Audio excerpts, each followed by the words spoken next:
Baik, Assalamualaikum warahmatullahi wabarakatuh. Selamat pagi, salam sejahtera untuk kita semua, para subscriber ASP TV dimanapun Anda berada. Semoga semuanya dalam kondisi sehat walafiat dan semuanya lancar dalam menjalani ibadah puasa pada saat ini. Semoga yang belum bisa melaksanakan ibadah puasa karena terganggu suatu hal, misalkan sakit atau hal-hal lainnya, mudah-mudahan untuk yang sakit segera disembuhkan agar bisa kita sama-sama beribadah di bulan suci Ramadan ini dengan lancar dan sesuai harapan. Baik teman-teman, pada kesempatan kali ini, menyambung video saya sebelumnya, kali ini saya akan menerangkan mengenai tragedi Bangkalan. Nah, tragedi Bangkalan yang sempat bulan-bulan kemarin itu viral. Tragedi Bangkalan ini antara carok ini, termasuknya ini carok atau tawuran. Untuk itu, tonton terus videonya sampai selesai ya.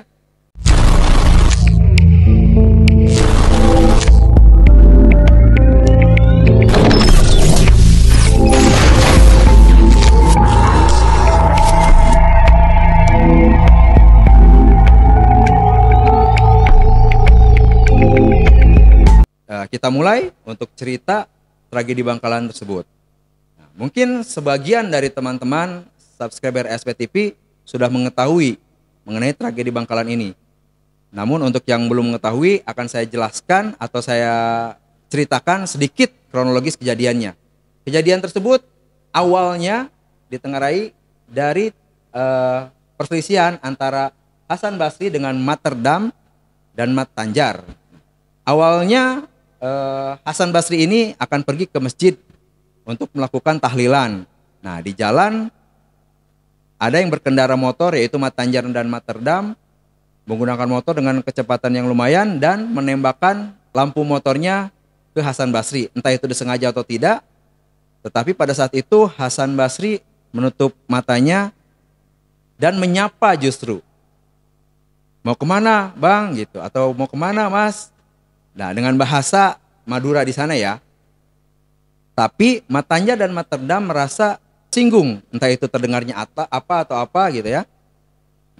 Kemudian Mat Terdam dan Mat Tanjar itu turun dari motornya dan langsung merengkuh kerah baju dari Hasan Basri. Ngomong apa kamu begitu, seperti itu kurang lebih. Dan dijelaskan saya hanya menyapa abang. Nah, seperti itu ya teman-teman. Dan di situ Mat Tanjar mengeluarkan sebilah celurit dan mengancam Hasan Basri jangan macam-macam atau sebagainya, mengintimidasi Hasan Basri. Nah, dari situ mungkin terpancing Hasan Basri dan dia mengeluarkan kata-kata, oh mau duel carok, oke tunggu di sini. Nah seperti itu teman-teman. Bahasanya kurang lebih, tetapi jelasnya panjang untuk pembicaraannya, tapi disingkat seperti itu kurang lebih. Nah, dilepaslah si Hasan Basri itu untuk mengambil celuritnya.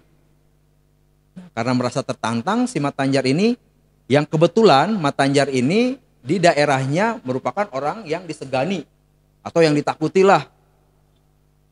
Kebetulan Mat Tanjar ini merupakan guru silat di wilayah tersebut. Sehingga ketika mendengar tantangan dari Hasan Basri, panaslah hati dia dan dia pun kembali ke tempatnya untuk mengajak murid-muridnya mengeroyok atau memberi pelajaran kepada Hasan Basri. Nah, seperti itu. Ternyata Hasan Basri pun ketika mengambil celurit bertemu dengan adiknya. Adiknya pun diajak untuk melakukan carok tersebut. Nah, dengan perkataan saya setelah dihina atau dimaki-maki oleh si Mat Tanjar dan Mat Terdam tersebut. Nah, ikutlah adik dari Hasan Basri itu dengan membawa celurit juga. Nah, di situ memang Hasan Basri itu dari referensi yang saya baca, dia berpamitan kepada orang tuanya yaitu ibunya akan melakukan carok seperti itu. Ditunggulah di tempat yang telah direncanakan kedua belah pihak. Ternyata Mat Tanjar dan Mat Terdam membawa 3 murid silatnya. Murid silat dari Mat Tanjar tersebut. Jadi 2 lawan 5 nih teman-teman. Tapi yang satu telah diperingatkan oleh Hasan Basri untuk pulang. Kalau kamu tidak mau meninggal atau kamu tidak mau mati gitu, dengan bahasa Madura ya teman-teman. Saya tidak hafal bahasanya. Yang pasti artinya seperti itu. Nah di situ yang satu orang itu tadinya 5 orang, yang satu lagi pulang karena tidak mau mengikuti carok tersebut. Versi mereka itu carok. Nah nanti kita bahas ini carok atau bukan. Terjadi terjadilah perkelahian 2 lawan 4. Dan yang anehnya, dari 2 lawan 4 ini, 4 orang tersebut dinyatakan tewas, teman-teman. Dan 2 orang, Hasan Basri dan adiknya, tidak terluka satu goresan pun. Nah, teman-teman, dari kisah ini bisa kita ambil atau kita simpulkan, apakah tragedi ini adalah carok atau tawuran? Nah, di video yang sebelumnya saya sudah jelaskan bahwa proses carok itu amatlah panjang, diawali dengan musyawarah antara kedua belah pihak keluarga mengenai perselisihan apa yang diperselisihkan. Misalkan jika perselisihannya mengenai sengketa tanah, itu pastinya dibicarakan kedua belah pihak dengan ditengahi oleh kepala adat, kepala desa, dan orang-orang berpengaruh di desa tersebut. Namun tragedi ini yang saya jelaskan tadi kronologisnya, mereka bertemu karena suatu hal, karena ya kedua belah pihak itu Matanjar merasa omongan Hasan Basri menyinggungnya, padahal Hasan Basri hanya menyapanya, tetapi dengan menutup mata karena motor yang digunakan Matanjar itu lebih terang atau terang sekali itu menembak ke matanya. Di situ kedua belah pihak emosi dan menentukan carok. Nah, kita ulas lagi mengenai sejarah carok. Konflik yang terjadi antara Matanjar dan Hasan Basri ini menurut Ibnu Hajar tidak cocok dimasukkan ke dalam bahasa carok. Ini lebih cocok ke dalam bahasa tawuran. Karena apa? Mengenai step-step yang harus dijalani untuk mencapai suatu keputusan carok itu tidak dijalani. Tidak ada musyawarah, dan semuanya didasari oleh emosi kedua belah pihak. Ya teman-teman, itu sudah jelas.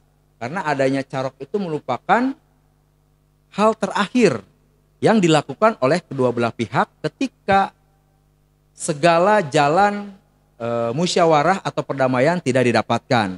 Tetapi beda dengan kasus ini tidak masuk, atau bahasa dia itu telah menggerus budaya carok yang terjadi. Setidaknya carok yang benar-benar dikatakan carok dengan mengikuti alur-alurnya itu hanya terjadi terakhir itu di akhir-akhir tahun 60-an menurut Ibnu Hajar, budayawan asal Madura. Setelah itu, nah, budaya carok itu sudah terkikis karena carok didasari oleh emosi semata dan sangat spontan. Seperti itu teman-teman. Yang kita ketahui bersama dari semua yang saya ceritakan di video sebelumnya, bahwa carok itu ada hal-hal yang harus ditentukan. Yang pertama musyawarah, jika musyawarah tidak ada dan ditengahi oleh seseorang sebagai penengah tidak mencapai suatu putusan yang baik atau tidak ada win-win solution, itu barulah dilakukan carok. Dan itu pun si pemenang harus dengan gentle menyerahkan diri kepada, kalau dulu disebutnya keamanan desa, ya, karena masih campuran menggunakan hukum adat. Kalau sekarang bisa menyerahkan langsung kepada Kepolisian Republik Indonesia. Dan carok juga saya jelaskan teman-teman, tidak harus serta-merta orang yang berselisih yang bercarok. Misalkan saya ada konflik dengan atau A dengan B. Nah, A B ini tidak berani nih melawan B si A. Nah, dia bisa menggunakan orang lain atau pecarok bayaran lah, bisa dikatakan seperti itu, untuk melawan si B, atau si B juga menggunakan jagoan lainnya. Nah, jadi tidak harus yang berselisih yang melakukan carok. Seperti itu teman-teman.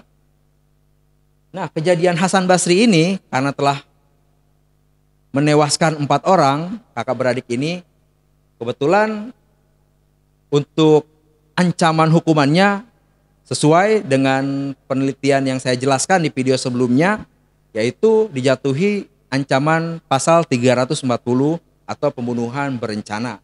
Dan sekarang prosesnya masih berjalan teman-teman, karena kejadiannya itu di bulan Januari awal tahun ini, di tanggal 12 Januari 2024. Baik teman-teman, dari video yang saya jelaskan mungkin tidak memuaskan, silahkan ditulis di komentar, kita diskusikan bareng-bareng, dan komenlah komen yang membangun untuk channel ini.